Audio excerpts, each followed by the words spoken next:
Теплые рукопожатия, объятия и поздравления друг друга с Ураза-Байрам. Мусульмане Тюменской области собрались в Центре татарской культуры, чтобы всем вместе отметить праздник Разговения.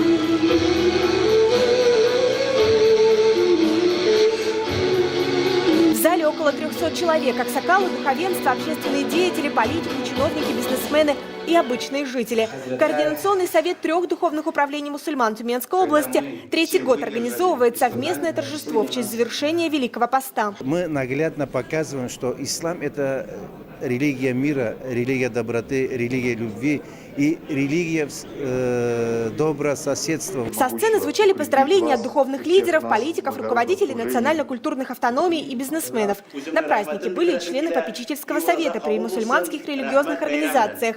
Ринат Насыров, Нурулла Сатаров и Риваль Хуснудинов.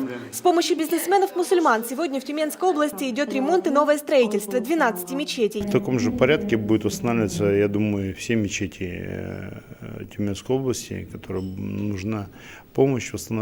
И также будет оказана помощь Духовному управлению мусульман Тюменской области. Гости праздника слушали игру на музыкальном инструменте курай, религиозное песнопение мунаджата и исполнение сур из Корана. Духовное богатство исламской культуры оценили и католики, христиане и иудеи. По традиции мусульмане приглашают на свои праздники представителей других конфессий. Когда ты ничего не знаешь о соседе, ты начинаешь его бояться.